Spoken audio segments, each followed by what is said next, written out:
Drop it.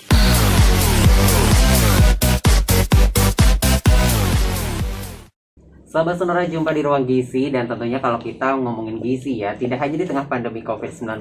Dan memang saat pandemi seperti sekarang ini, kita itu dituntut sangat ekstra banget menjaga yang namanya kesehatan. Mulai dari berolahraga, dan yang terpenting adalah bagaimana kita menjaga pola makan. Dan yang terpenting juga adalah bagaimana kita memenuhi serat di dalam makanan kita nih, sahabat Sonora. Nah, seperti apa sih, walaupun setiap hari kita udah dengar banget mengenai serat-serat gitu ya, jangan sampai kurang serat dalam makanan kita. Tapi sebenarnya serat ini apa, fungsinya apa, terus sebenarnya makanan apa saja mengandung serat. Di hari ini saya sudah bersama Ibu Pande Putusri Sugiani, DCN MKes. Ini ahli gizi dan juga dosen jurusan gizi Poltekkes Denpasar. Ibu apa kabar? Baik. Sehat ya? Sehat. Oke Bu, Ya. ini menarik sekali ya pembahasan kita tentang serat. Ini kan setiap hari kita dengar serat harus mengandung serat. Tapi kan apakah serat itu yang dimaksud misalnya buah yang banyak serat-seratnya atau seperti apa? Serat itu seperti apa sebenarnya Bu? Baik.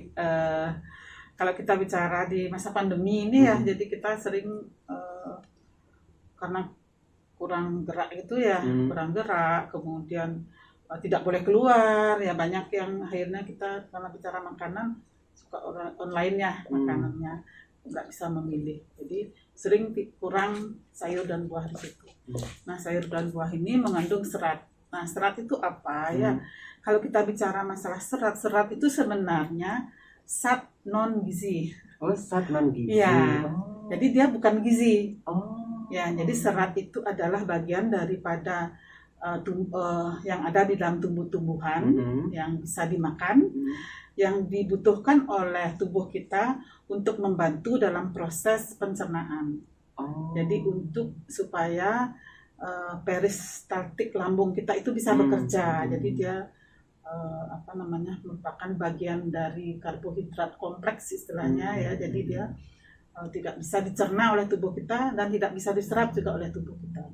Jadi dia hanya akan membantu nanti untuk mengikat zat-zat yang tidak diperlukan oleh tubuh kita dari hasil metabolisme untuk kemudian dibuang melalui anus kita.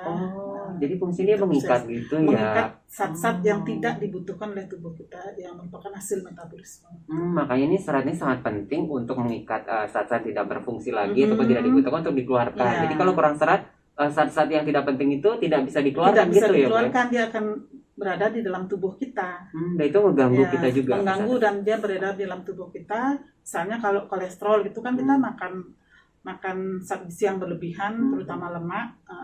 Jadi lemak itu akan berikatan dengan protein di dalam tubuh kita karena lemak itu kan dia tidak larut air ya. Jadi supaya dia bisa berikatan di dalam tubuh kita, supaya bisa beredar di dalam tubuh kita, dia berikatan dengan protein membentuk lipoprotein yang salah satunya adalah kolesterol. Nah, kolesterol ini kalau tidak ada yang mengikat, karena kolesterol ini juga tidak semuanya ya, jadi harus tidak boleh, kalau berlebihan itu kan harus dibuang sebenarnya dia. Jadi dia akan beredar di dalam tubuh kita melalui darah. Nah, kolesterol ini di dalam darah yang berlebih itu dia berikatan dengan sel-sel darah kita ya, menempel di pembuluh-pembuluh darah membentuk flak. Nah, itu menyebabkan terjadi penyakit jantung koroner. Nah, kalau serat kita sudah cukup, serat ini akan mengikat kolesterol ini ya di dalam lambung kita yang membentuk massa dia, kemudian dibuang melalui dalam bentuk feses, dibuang melalui Oke, jadi ini yang menyebabkan serat ini sangat penting seperti itu Bu ya, untuk kita penuhi dalam kehidupan kita sehari-hari. Tidak hanya saat pandemi ya, tapi kehidupan sehari-hari pun itu sangat penting gitu. Tapi kalau ngomongin serat, ini apakah serat ini hanya terdapat dalam sebuah sayuran atau mungkin buah-buahan tertentu seperti itu atau gimana Bu? Jadi serat ini memang kalau secara umum selalu adanya itu dari buah dan sayur ya. Sebenarnya di dalam tubuh juga ada proses pembentukan serat juga, tetapi sedikit gitu. Dia harus dapatnya itu dari sayur dan buah ya. Jadi otomatis kita harus makan sayur dan buah. Dan tentu juga kalau kita bicara masalah serat itu tidak harus serat mentah ya. Ya, jadi kan kalau kita makan sayur, kan ada beberapa sayuran yang mentah bisa dimakan, dia sudah mengandung serat. Tapi ada sayur-sayuran tertentu serat yang kita tidak bisa proses juga di dalam tubuh. Jadi harus dimasak dulu di luar baru dimakan. Oke, baik itu ya. Jadi Mm-mm. ternyata apa ya, tidak semuanya itu dalam bentuk mentah kita bisa dapetin Iya, gitu ya, harus iya, dimasak iya, dulu harus gitu dimasak sahabat dulu di Sonora rumah ya. gitu ya. Oke, kalau ngomongin serat, mungkin kita dalam sehari-hari ini buah dan sayur itu memang adalah apa ya, sumber serat sangat Sumber serat, bagus gitu iya, ya, Bu betul ya. ya. Nah, bagaimana kalau misalnya nih, kalau saya mikir, waduh, kalau gitu saya harus banyak-banyak makan buah dan sayur mengandung serat. Bagaimana kalau berlebihan saya konsumsi? Nah, Mm-mm. apakah itu juga berpengaruh terhadap kesehatan kita atau seperti apa? Ya, jadi kebutuhan serat kita itu sebenarnya tidak banyak, ya, Hmm, tidak banyak. Jadi kalau kita ukur gitu ya, kita hanya perlu sekitar 25 sampai 35 gram sehari. Ya dikit mungkin ya, 25, nggak banyak ya. 30, kadang-kadang 35 karena kan masing-masing orang tuh berbeda. Hmm, Jadi berdasarkan usia atau jenis kelamin gitu ya. hmm, Jadi kalau anak-anak butuhnya sedikit ya. Kalau orang dewasa yang aktivitas kita tinggi butuhnya mungkin sekitar 30 gram gitu ya. Kalau yang lansia gitu kecil lagi dia menurun karena kemampuan dari lambungnya dia tuh kan berubah-ubah sesuai dengan kapasitas tubuh kita ya. Jadi kita cuma butuh 25 sampai 30. Itu terpenuhi sebenarnya hanya dari 100 gram sayuran dan 100 gram buah satu hari. Oh, ini campuran 100 gram Iya, buah. jadi satu hari. Jadi kalau pagi, Hmm, kalau kita melihatnya tuh dari pola makan kita ya. Jadi hmm, isi piringku kita lihat apakah pagi sudah ada sayur, sudah ada buah. Dan makan siang apakah sudah ada sayur, sudah ada buah. hmm. Makan malam juga begitu, ada sayur dan buah. Berarti sudah cukup. Gampang Oh, sekali kita mengukurnya. oke. Iya, jadi gampang sekali berarti Hmm. sudah terpenuhi. Tapi kalau kadang-kadang kan ada yang nggak suka buah, nggak suka sayur, nah itu pasti sudah kurang. Hmm. Tapi kadang juga kalau orang yang lagi berdiet, ini Hmm. yang berdiet ini yang parah biasanya. Makan sayur dari Dalam pagi keadaan gitu ya sampai malam makan ya. sayur, buah Hmm. tuh dari pagi sampai malam tanpa memenuhi kebutuhan yang lain. Hmm. Nah ini yang berbahaya karena serat yang berlebihan itu juga merusak lambung. Karena dia kan seperti ibaratnya apa ya, kalau kita lihat mesin gitu ya, kita masukkan ini untuk dia memutar apa namanya, Berputar gitu terus ya, sentrifuge bekerja itu gitu ya. bekerja ya. Jadi serat-serat yang berlebihan ini akan peristaltik lambung itu bekerja. Sedangkan kita tidak makan zat-zat gizi yang lain, berarti kan tidak ada sisa bahan makanan yang harus dibuang. Jadi dia sendiri serat itu di dalam lambung kita menyebabkan lambung kita menjadi luka atau diam dia di dalam lambung kita karena ketika serat itu kita konsumsi dia kan mengandung gas juga, kemudian memenuhi ruang lambung kita karena dia serat itu ada yang larut air, ada yang tidak larut air ya. Jadi akhirnya perut kita merasa kembung, sebah ya. Kalau bisa kentut bagus, tapi kalau tidak bisa kentut ini akan bisa menjadi iritasi lambung kita. Jadi dia luka. Jadi kalau dalam waktu lama seperti itu bisa terjadi kanker lambung ya, atau ya minimal mah yang sangat berat gitu.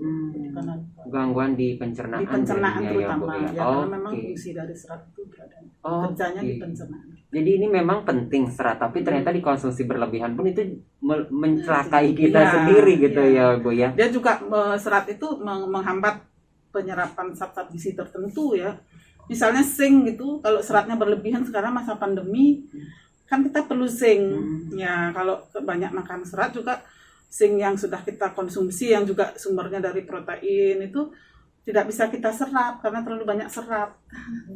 Jadi juga berbahaya. Oke, gitu. jadi itu nih Sobat Sonora ya, walaupun serat ini penting, tapi ternyata bukan berarti kita konsumsinya secara berlebihan, karena itu tidak baik juga buat kesehatan kita. Baik, yang terakhir Bu Pande, apa yang disampaikan buat Sobat Sonora di tengah pandemi COVID-19 ini, bagaimana untuk memenuhi yang namanya serat dalam tubuh kita? Silakan. Baik. Jadi untuk memenuhi kebutuhan serat dalam tubuh kita, jadi perhatikan isi piringku ya. Jadi itu adalah slogan kami di kesehatan untuk disampaikan kepada masyarakat seluruh Indonesia ya, apalagi di Bali ya. Jadi ini penuhi kebutuhan serat kita dengan melihat isi piringku. Pagi, siang, malam kita makan 3 kali biasanya. Lihat apakah sudah ada sayur dan buahnya. Jadi kemudian pemilihan sayur dan buah juga perlu diperhatikan. Jadi kalau kita sedang sehat seperti ini boleh bebas jenis sayur dan buahnya. Tapi kalau sedang sakit, misalnya sedang COVID, karena COVID itu salah satu gejala dari COVID itu adalah sesak ya. Hati-hati juga mengkonsumsi sayuran dan buah. Jadi pilihlah sayuran dan buah yang bisa larut di dalam air seperti yang lunak ya, jadi seperti pisang itu bagus ya, apokat ya, jadi apokat dan pisang itu walaupun dia lunak, pepaya juga walaupun kelihatannya halus tetapi seratnya cukup tinggi, jadi sangat bagus juga untuk orang yang sedang sesak seperti itu ya. Jadi kemudian untuk yang sakit jantung juga ya, jadi jangan memilih serat yang tidak larut air seperti yang di dalam daun singkong misalnya, sayur nangka, karena itu tinggi gasnya. Jadi juga akan membuat perut kita menjadi kembung dan ini juga berbahaya. Jadi tetap juga harus memilih serat yang baik dan juga jumlahnya juga cukup, tidak boleh berlebih. Oke, itu ya Sobat Sonora. Jadi kalau memang kita ini punya penyakit tertentu, ada baiknya kita memang berkonsultasi ke ahlinya Iya, gitu ya Bu betul, ya, ya. sebelum kita mengkonsumsi makanan apapun itu, walaupun dibilang sehat, tapi belum tentu itu sehat buat kita gitu ya. Oke, terima kasih Bu Pandey sudah berbagi, Sama-sama, tentunya ya. sehat-sehat. Kita jumpa lagi lain kesempatan ya. Oke Sobat Sonora, itu dia Ruang Gizi untuk hari ini. Kita jumpa lagi di lain kesempatan. Bye-bye.